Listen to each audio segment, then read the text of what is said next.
బెండకాయలతో పచ్చడి చేస్తుంటే జిగురుగా అవుతుందా? ఈ రోజు నేను చెప్పబోయే ఈ చిన్న ఒక టిప్ పాటిస్తే చాలు, పచ్చడి జిగురుగా లేకోకుండా రుచి కూడా చాలా అద్భుతంగా ఉంటుంది. ఫ్రెండ్స్, మరి బెండకాయలతో పచ్చడి సింపుల్ గా చాలా రుచిగా ఎలా తయారు చేసుకోవాలో వీడియోలో చూసేయండి. బెండకాయలతో పచ్చడి తయారు చేయడం కోసం నేను ఇక్కడ ఒక 200 గ్రామ్స్ వరకు బెండకాయలను తీసుకొని పైన నీట్ గా తుడుచుకున్న తర్వాత కొద్దిసేపు ఆరబెట్టేసుకొని ఆ తర్వాతనే కట్ చేసుకోండి. అలా చేయడం వల్ల బెండకాయలోని జిగురు అనేది చాలా మటుకు తగ్గిపోతుంది. నేను ఇక్కడ 200 గ్రామ్స్ని బెండకాయలు తీసుకొని నీట్గా కడుక్కొని తుడిచేసుకున్న తర్వాతనే ఇక్కడ చూపిస్తున్నట్టు ఈ విధంగా కట్ చేసుకొని పెట్టుకోవాలి. తర్వాత స్టవ్ మీద ప్యాన్ పెట్టుకొని ప్యాన్లోకి ఒక 2 టేబుల్ స్పూన్ల వరకు నూనె వేసుకోవాలి. నూనె వేడవగానే ఇందులోకి ఒక చిన్న కప్పు పల్లీలు అయితే వేసుకోవాలి.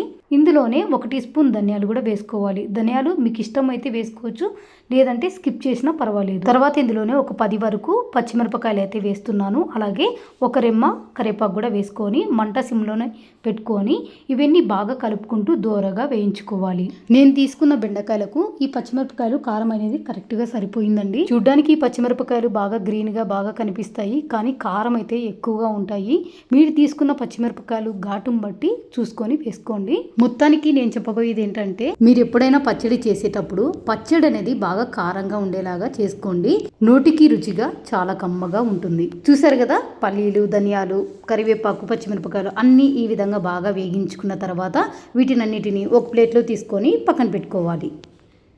సేమ్ అదే ప్యాన్లోకి మనం ముందుగా కట్ చేసి పెట్టుకున్న బెండకాయ ముక్కలు అయితే వేసుకోవాలి. నేను ఇక్కడ నూనె అయితే వేయటం లేదండి, ఆల్రెడీ ప్యాన్లో కొద్దిగా నూనె ఉంది కాబట్టి నేను ఇక్కడ మళ్ళీ నూనె అనేది వేయలేదు. మంట సిమ్లోనే పెట్టుకొని కంటిన్యూగా కలుపుకుంటూ బెండకాయలను దోరగా వేయించుకోవాలి.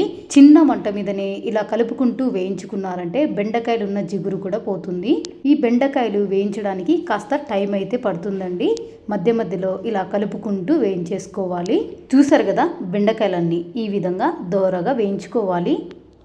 బెండకాయలను సరిగ్గా వేయించకపోతే బెండకాయలలో జిగురుతనం అనేది అలాగే ఉండిపోతుంది. కాబట్టి సిమ్లోనే పెట్టుకోవాలి, నెమ్మదిగా కలుపుకుంటూ వేయించేసుకోవాలి.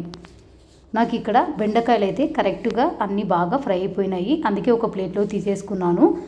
మళ్ళీ సేమ్ అదే ప్యాన్లోకి 1 టేబుల్ స్పూన్ నూనె అయితే వేసుకోవాలి. వేసుకున్న తర్వాత ఇందులోకి పెద్ద సైజులో అయితే ఒక 2 టమోటాలు తీసుకున్నాను. అవే మీరు చిన్నవి తీసుకుంటే 3 టమోటాలు తీసుకోండి.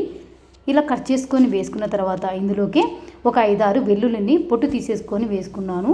అలాగే ఇందులోకి కొద్దిగా చింతపండు కూడా వేసుకొని కలుపుకుంటూ ఈ టమోటా కాస్త మెత్తగా ఇంతవరకు కలుపుతూ ఫ్రై చేసుకోవాలి.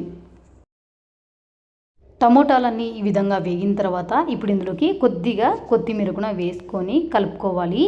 కొత్తిమీర వేసుకున్నాక ఎక్కువసేపు వేయించక్కర్లేదు, ఆ వేడికే కొత్తిమీర అనేది బాగా మగ్గిపోతుంది. కొత్తిమీర వేసుకొని అంత బాగా కలుపుకున్న తర్వాత ఇప్పుడు స్టవ్ ఆఫ్ చేసుకోవాలి. మనం ఇలా అన్నీ వేయించి పెట్టుకున్నవన్నీ పూర్తిగా చల్లారబెట్టుకోవాలి. వేయించుకున్నవన్నీ పూర్తిగా చల్లారిన తర్వాత ఒక మిక్సీ జార్ తీసుకొని ఇందులోకి మనం ముందుగా పచ్చిమిరపకాయలు, ధనియాలు, పల్లీలు వేయించుకున్నాం కదండి, అవన్నీ మిక్సీ జార్లోకి వేసుకున్న తర్వాత ఇప్పుడు ఇందులోకి రుచి తగ్గట్లు కలుపు కూడా వేసుకొని మెత్తగా మిక్సీ పట్టుకొని తీసుకోవాలి.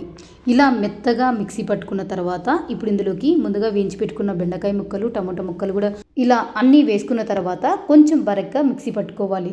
చూస్తారు కదా, ఈ విధంగా పచ్చడి మిక్సీ చేసుకోవాలి. ఇలా మిక్సీ పట్టుకున్న ఈ పచ్చడిలోకి ఒక ఉల్లిపాయను సన్నగా కట్ చేసుకొని వేసుకొని ఒక్కసారిగా మిక్సీ చేసుకుంటే సరిపోతుందండి.